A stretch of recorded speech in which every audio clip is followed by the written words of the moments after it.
Welcome all to the Q with Q. I am super excited to have this conversation and I welcome you all back to it. I am talking to Miss Sabrina Lewis, who is Miss Black Texas. Okay, Miss Black Texas. We have some things to talk about. As you can see, if you're listening to it on the podcast, you can't see it, but if you're watching on YouTube, I'm rocking my Make Black Count shirt. She's rocking her Miss Black Texas slash Miss Black USA sash. Baby, we're black on black and we're going to be talking about it. Miss Sabrina Lewis, thank you so much for talking to me. Say hi to the people. Hello, everyone. I'm super honored to be here today. We're trying to keep this Black on Black movement 100% positive and, you know, just positive vibes, really. Blackout is the best thing there is right now. Yeah, absolutely. Absolutely. We want to show people that being black is okay and that we can still interact with people who are not black as well. It's all about being one with one another, right? So, Yeah. could you just introduce yourself to us? Kind of let us know who you are, why you chose to run for Miss Black Texas, and what that actually looks like, what all that entails. So I'm Sabrina. I am a Houston resident, but I am a Wichita Falls native. So, hey to Wichita Falls. Um, I am, of course, your Miss Black Texas USA 2020. I graduated from Lamar University. I Mhm. am a United States Navy reservist. Oh, I am the founder of my own nonprofit called RTR. I am this I am is these affirmations. Y'all know how many mornings I got up and said these affirmations? Ooh, to know that they real, that energy, it just almost got out my seat. it Okay. got a little chill on your It's like, wait, I spine, huh? never Little said this at 4 chill. a.m. Yes. I am, and now I am. Okay. Okay. Whew, that felt good. Take a moment, breathe in, breathe out. All right, cool. Go It's, ahead. The floor it's is still yours. uh, a little bit about me is that I found out that I had a love for numbers. Um, I don't want to say late in life, but just in time in life. And then I realized not only did I have a love for numbers, I've always had a love for people and helping people have the same information that I have. I'm that one friend that's always like, did you know? Did you know? Did you know? And now I get to do that, and it's my job. It's my day-to-day in and out type of thing, helping people understand budgeting, financial literacy, and as a whole. I just did a 2-day seminar in my hometown with the residents of at a domestic violence shelter, and Oh these women wow. were hugging me. I guess I guess we said whatever COVID-19. I do not authorize Oh, hugging and popping on nobody. But these women were very, very happy. There was also men, of course, for this information, and I've come to the realization it's not that people don't want to do right when it comes to their money and finances. It's that they don't know yeah. how and they think it's hard. It's kind of like learning something in a math class. It's hard until the process has been explained to you and broken down and there's patience. Mm. So that's pretty much me. Why did I decide Miss Black Texas USA? I was on Google thinking about Doggone Google. Okay, talk to Ooh, us. y'all, I'm not no happy, inspiring extra story. I'm just Sabrina. I was I was on Google and I was looking. I do a lot of writing, several journals, and I had been writing about something I wanted to give to the world in regards to community economics to close the wealth gap for African Americans. Um, and so I decided to look up to see if any other nonprofit out there was doing what I wanted to do. Mm. And the Miss Black USA pageantry system is a nonprofit, and I had to run across it. So um, I just opened it up, and I was like, I'm probably too old for this. Like, I know I look really young. I know I don't look like I deserve a drink, but I'm a little too old for this, but I filled out the application anyway. I got a call and I went through, 2 to 3 more interview processes, or 2 or 3 more interviews. And they were like, you're the perfect candidate. You are what You are what we're looking for. Um, would you accept the title? And I was like, yeah, I accept your title. Everything Oh, went accept the title of Miss Black Miss Black Texas. Texas USA. Got it. They would, they had my resume and all this other stuff. And I don't want to say I was just doing it to do it, but I was really out looking to make sure that if I needed to add to what somebody else had going on, or if I could create my own nonprofit, because I don't really like divisiveness. I like unity. So I don't necessarily believe in starting your own something when somebody else is doing the exact same thing. But I came across this, and I told her this is what I was trying to do, and I had my interviews, and they asked me a lot of questions, and they said, "You're Miss Black Texas material. We want you." We, talked about. And that's how it was. So there are several things that I kind of want to pull out of there.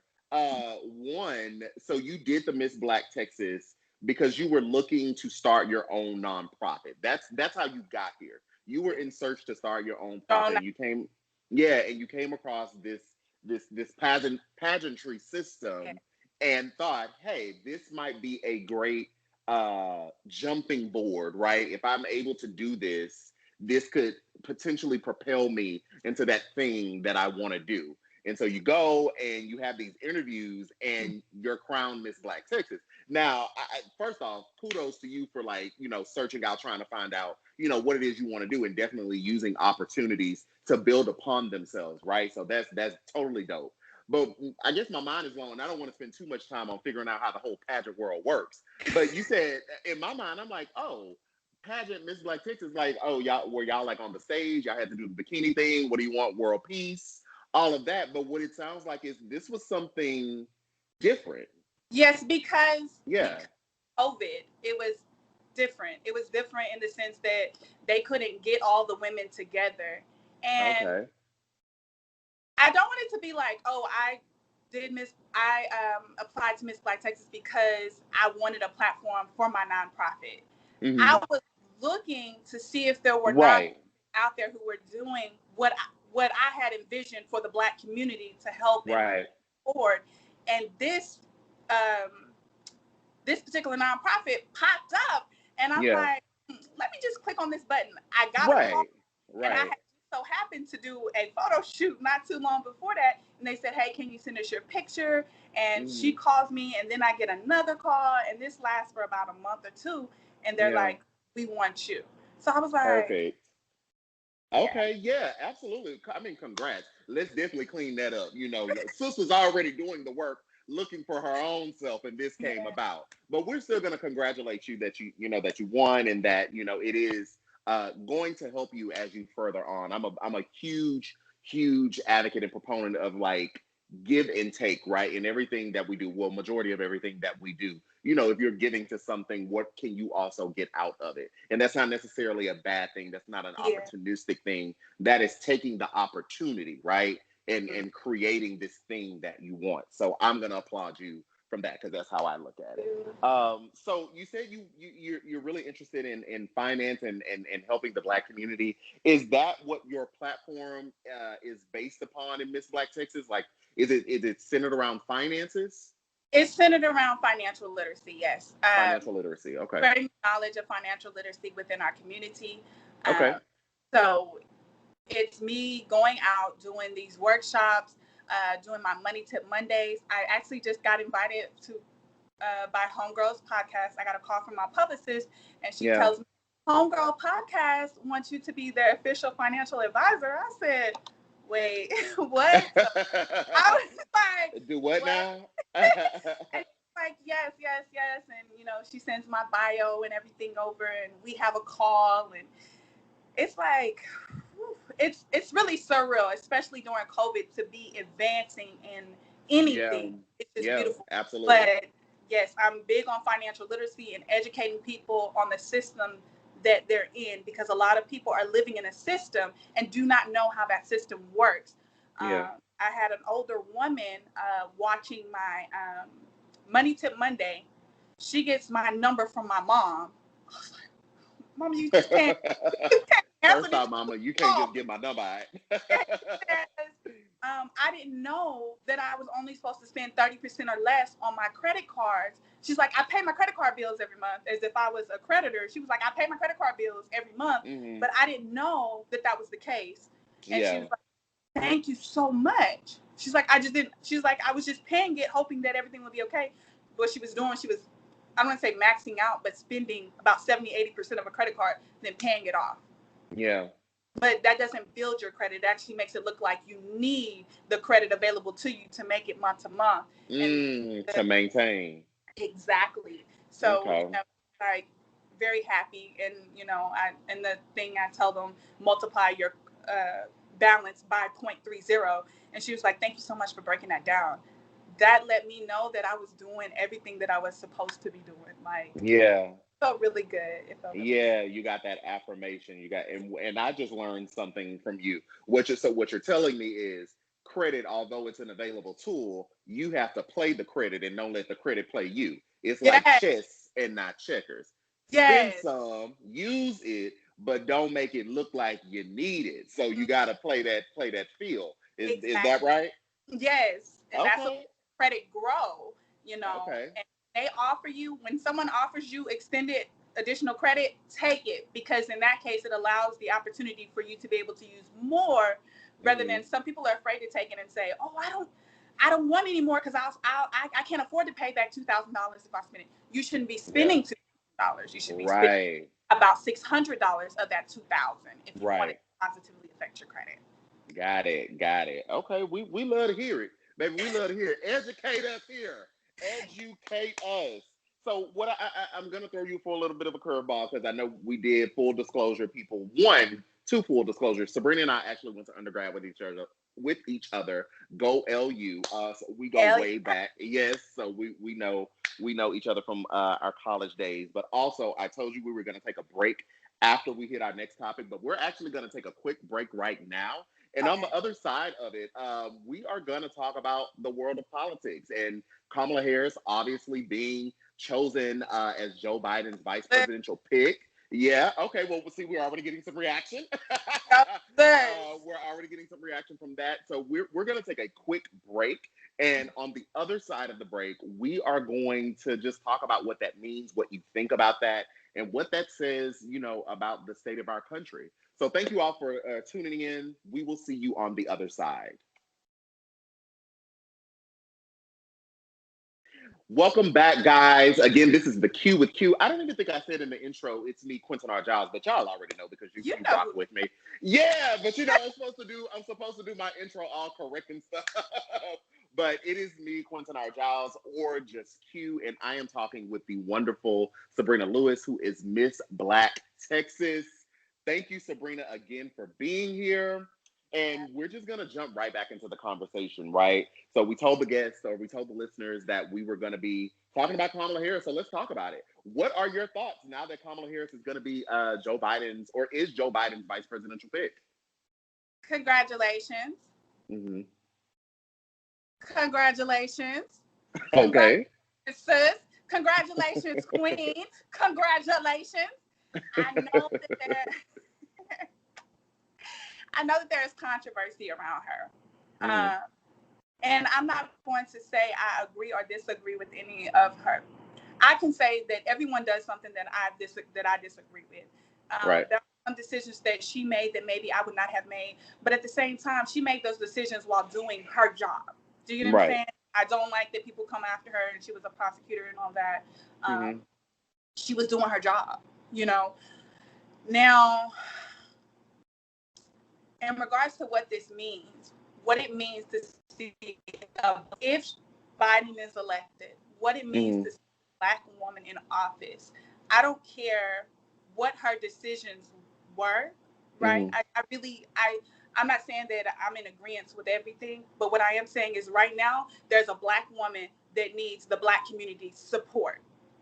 We're not at that part of the process where we're picking a VP. He has selected his VP, and it is a Black woman. And we as a community have to make a decision. Are we going to stand behind this Black woman? Because there's no replacing her. Like he's already chosen her. So you have to congratulate, and you cannot allow that extra noise. That extra noise is unnecessary. It's wrong, and it's unacceptable.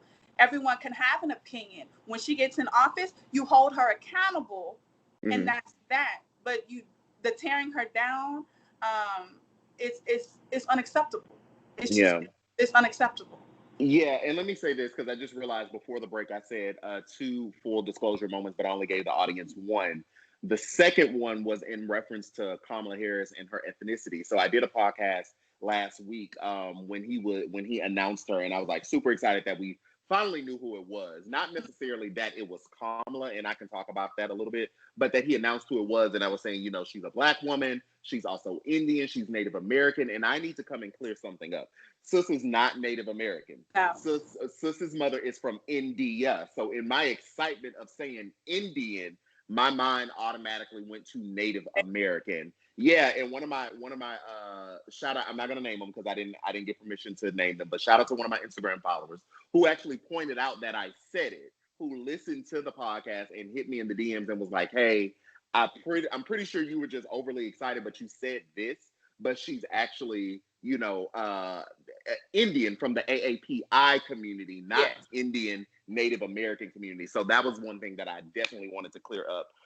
And then just to push it into this black woman conversation, because I've been seeing, I saw somebody the other day. Are you familiar with who Candace Owens is? I am familiar with who Candace Owens is. Okay, we're not going to talk about Candace Owens that much. Let's just leave it at that. But somebody said, well, are we going to be supporting Candace Owens too? They were saying it in a sarcastic way. Are we going to support Candace Owens too? Because she's a black woman. So are we just being selectively black? So I kind of want to talk about. Somebody said that to you?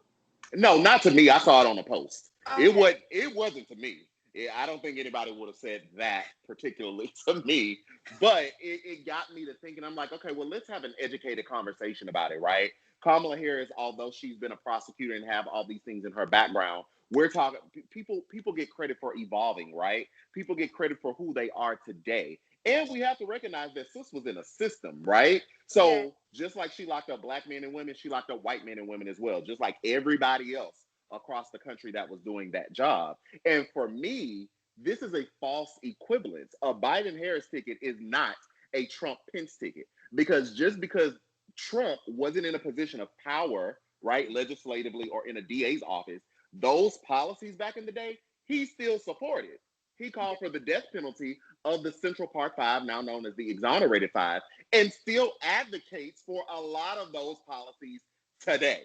So let's talk about who we are today. So I just want to clear that up when you talk about, because you mentioned, the black community, we need to stand up and be behind her. And I can just hear, what's a nice word to say? I can just hear a troll chomping at the bit saying, well, what about a Candace Owens? Or, well, what about all this whataboutism? So I think that there are 2 points I have to make. Go ahead and make your point, sis. Catch me when I get off. Yeah. We all have to wake up in the morning and look in the mirror at who we are and what we've done. We all have to do that. So please understand that there are people out there who have the worst intentions for her because she was born what we qualify as a black woman. Mm-hmm. She identifies as a black woman. Yes, so she black. So there are people who have the worst intentions for her. And it is our job, whether we agree with everything that she's done or not. It kind of goes back to my mom always saying, love your brother and sisters for who they are.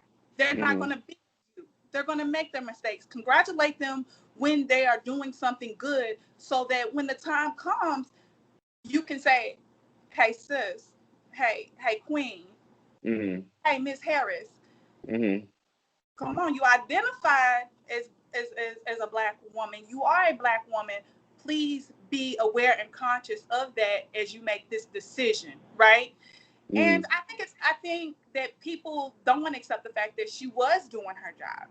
She was a part of a system that oppresses black men at a much higher rate than anybody else when it comes to the justice system, and how when you're a prosecutor, you're working for the city. So therefore, what they want you to do, you have to do. So congratulations, sis, for doing your job the best way that you know how. Now you're about to be in another position where you'll be able to have a little bit more freedom into how you react or how you do things. It's time for you to do your job. It's just time for you to do your job. And I understand. I feel it. but that's a black woman. Are you going to protect this black woman, or are you going to tear her down? Because she's already his VP candidate. Like, that's who he's chosen. So are you saying, I'm going to tear her down and I'm not going to vote for her, and your other option is Trump and Pence? I think not. Not I. You're falling into the trap that they want you to fall into.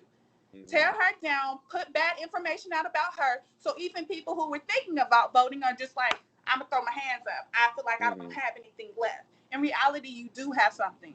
What is the alternative? You know what I mean? What is the alternative to you tearing down this black woman? Yeah. I think that's good, but I also think I would be remiss if I didn't say, we can all have our opinions on her past. Like, I think her and Joe Biden definitely need to come out at some point and like, let's clear some stuff up. Like, let's be real.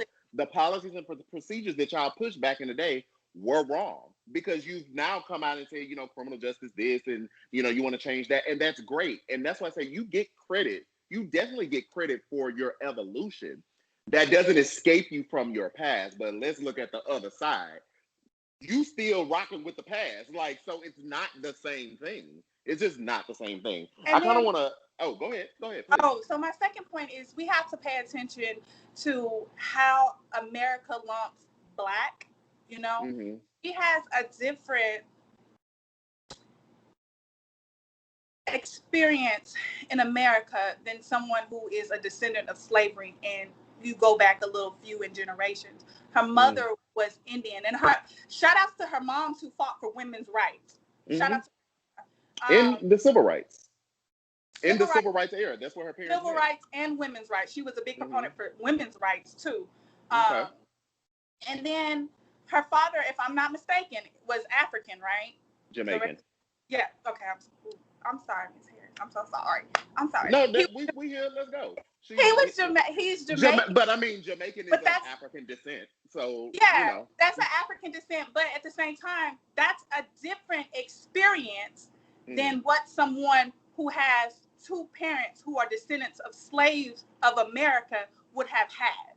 Right? That's a totally different experience. And so we have to understand that how she was viewing the world, it may have been different, but you still have to understand that they lump all blacks. They lump all blacks together. There's no distinction. Yeah, what you're saying is, I think what we're agreeing on is that there is context to a lot of this stuff. Yeah, and it doesn't excuse that. That's not what we're saying.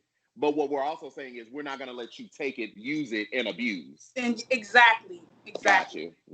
I want to push in a little more to the tragic case of Breonna Taylor. Arrest Breonna Taylor's murderers. I'm sorry? Arrest Breonna Taylor's murderers.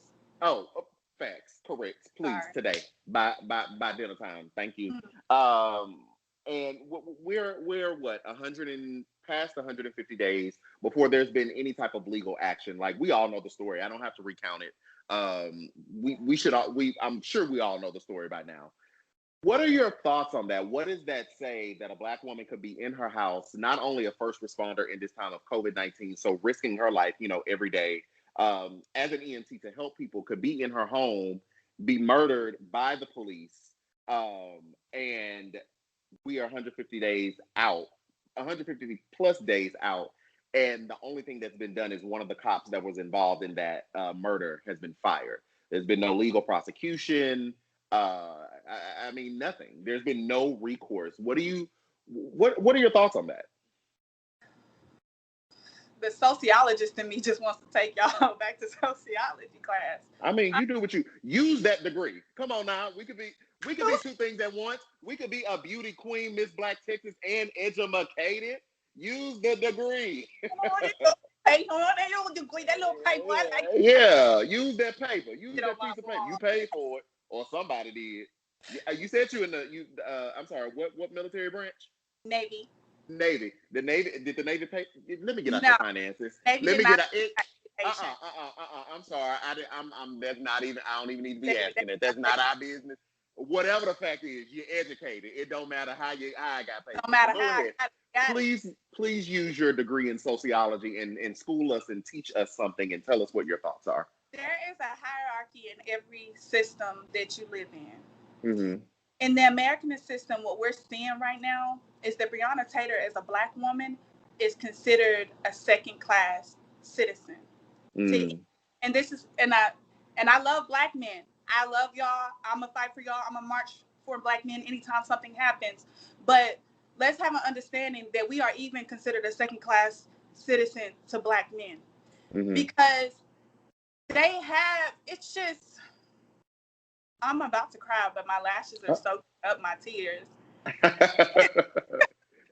Dude, if you want to yank the lashes off, yank the lashes. Yank the No, you know lashes. what I'm saying? Lashes give your face shape. Oh, okay. Well, excuse me. Go ahead, Queen. I didn't know. Uh, it just goes to show you. Do you know that it was a poem called "Ain't I a Woman Too?" And it just goes to show how dehumanized Black women really, really are. We don't get the same respect. We don't get equal opportunity. And when I say that, what I mean is that we have to work 5 times harder to get what others are getting. And it's not to say our struggle is harder than any other, but in cases like this, where it is clear as day that people did wrong, they tampered with evidence, they gave false testimonies, this woman still cannot get her justice. You won't even arrest the man, even if you're not going to convict him. You won't take him off the streets. Mm-hmm. The bare minimum. The probable cause bare minimum. Yeah. I cannot even get the bare minimum. And it's been going on for so long. It's a reflection of slavery. It's so deep. It's so deep. We're the exotic other, right? People want your hips, they want your waist, they want your lips, they want all of that, but they don't want the struggle that comes along with it, and nor do they want to advocate for you on behalf of your struggle. So many people waited to come to Breonna Taylor's aid as far as speaking out on the subject, because they wanted to wait and make sure that there was nothing else that could be said about her. The woman she was very young, very, very, very young. She was social media active and savvy, and she's made a post. If I'm not incorrect, I can't wait to see what 2020 has for me. And the girl, she was about a year younger than me, and she does not get to see this year because someone came into her home because they thought that she was weak-minded enough to allow someone to be running drugs through her home. Not because you had actual proof or anything like that. You falsified documents. People can, someone who represents the system could lie and scheme, and they won't even hold them accountable for that. And it cost her whole life. That it's really, really sickening to me. And I don't want to say anything bad about a certain someone who just came out in support of her, but it you can see how people, like, they didn't want to get involved with it. They wanted to step back and stay away from it. It's just like, why? Because, and this is not to diminish or belittle George Floyd's situation, but people were jumping on it. But this woman was a first responder. She was educated. She was at home, asleep in her bed, and was murdered. Just cold-blooded murdered. And somebody did something. I think you have to ask yourself the question: if she was and it's a statement that's been made over and over again into so many different cases. If she was a white woman laying in her bed and the police came in on a no-knock warrant at umpteenth hour of the night and she was shot to death, would this situation be the same? Right. a question that everyone uh, needs to ask themselves. We don't have to answer it. Everyone should just ask themselves that question. So I want to know what do you think that we um what does it look like for black men to come alongside black women or two-part question, black men to come alongside black women to help elevate, because what you said was even to black men, black women are a second class citizen, right? So that means that the inference is that black men must have some sphere of privilege in this microcosm, right? Yeah.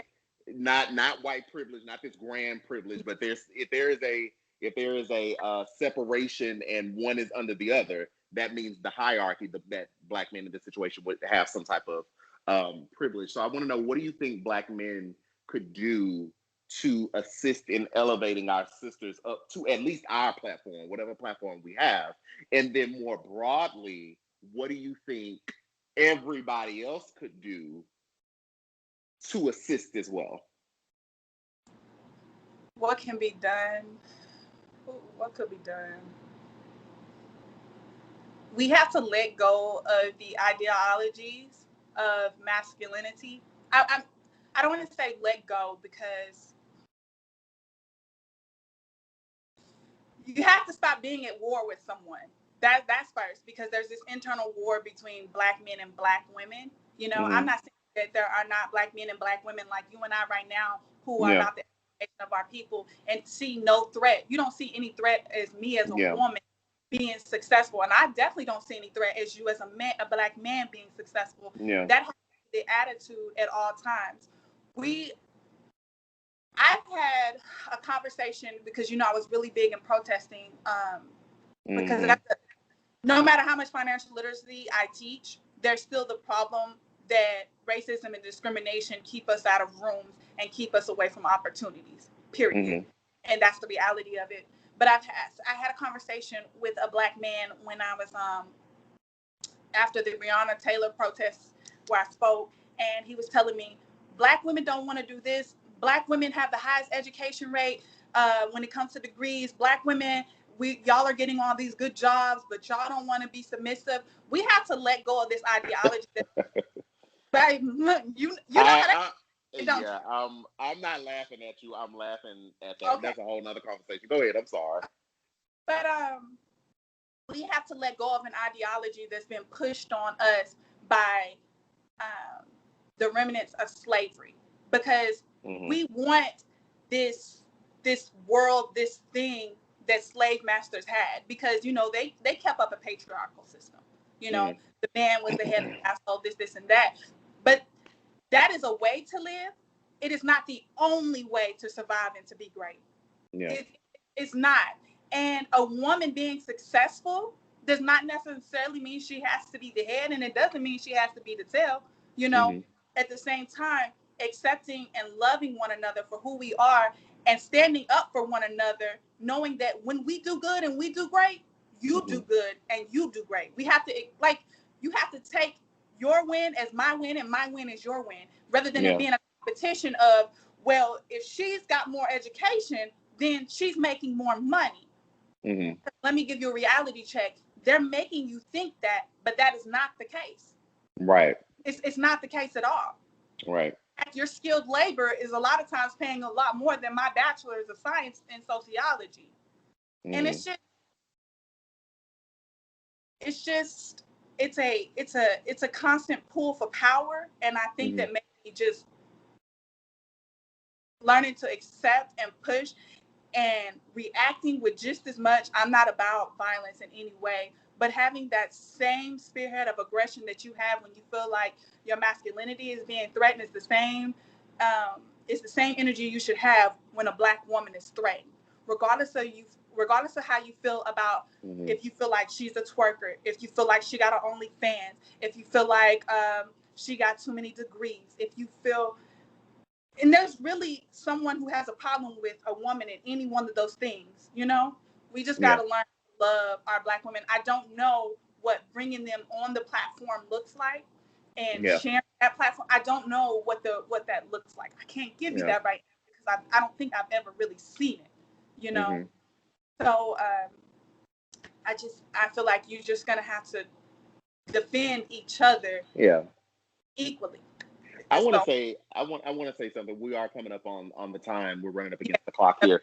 The reason I chuckled when you said submissive, I want to flesh that out because what I do think a lot of men that say that, especially if we're talking about it in the Black community.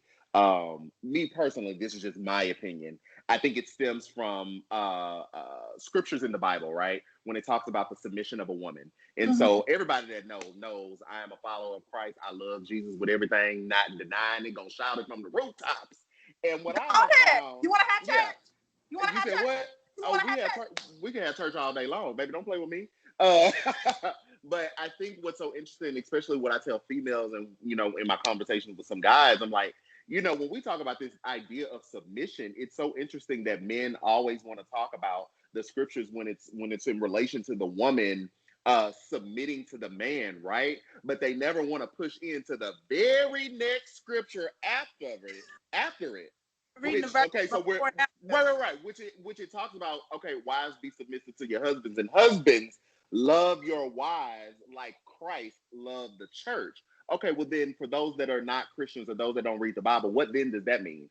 Christ died for the church. So what the Bible is actually telling us is, as men, I'm not even on the women in submission because it's not what we think it is. Submission is not subservient, It's not. being under them. That is not what submission is. That's what men want, or some men want when they say that. But if the Bible instructs you to, as a man, to love your wife like Christ loved the church, that means to die for her. That means to die to yourself and your ego for your woman. So it's like, that's why I chuckle, because it's like it's such a misapplication of scripture. And But what you really want is a servant. That's what you're saying, and that ain't what sis is about. but So, you have to look at how Christianity was introduced to the African American community. It was hmm introduced during slavery, and hmm even in that time, their women were subservient. They were considered second class. They were hmm considered less than. The beatings, the rapes. I mean, women's rights were definitely a needed thing, but that's what they saw, so that's what they believe that hmm that means. And so, and let's push it in. Like I said, we're gonna push up against the clock. Let's push into that as well, because that's another. Again, talking to men and women, it's like, y'all do know, like, Christianity was around prior to slavery, right? So like what the white people at that time did in the guise of Christianity is not what it's about. And so that is a totally whole, I could talk about this for 2 hours, like, I mean, on and on and on, Another because episode. Sound like you got another topic for another I episode. low-key do have another episode, because there is so much misunderstanding of what it was about, and then even what happened at that time. And I know a lot of people, especially Black people, are pushing away from the church and calling it a white man's religion. I'm like, technically it's not. It's just some white people used it the wrong way. But anyway, Sabrina, thank you so much for being here.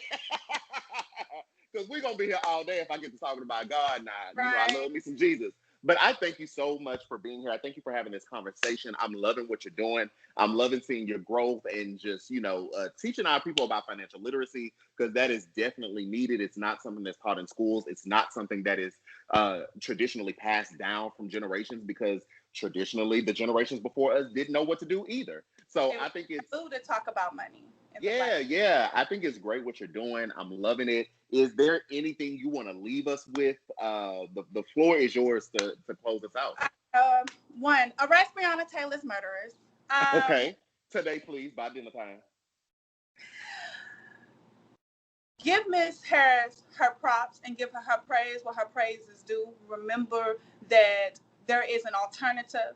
And if you're okay with that alternative, then by all means continue to feed into it, and you will be held accountable for your actions and your thoughts and the energy that you put out. Third, please go follow at said Sabrina on Instagram and on Facebook.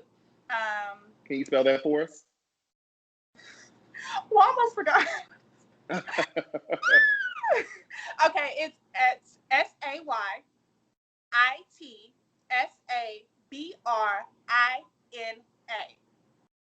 That's the Facebook. And for Instagram, there is a underscore between say it Sabrina. So say underscore it underscore Sabrina. Um, Tune into my Money Tip Mondays. Start watching me next Friday for Financial Fridays, as I'm the official financial advisor for Homegirls Podcast. And Congrats.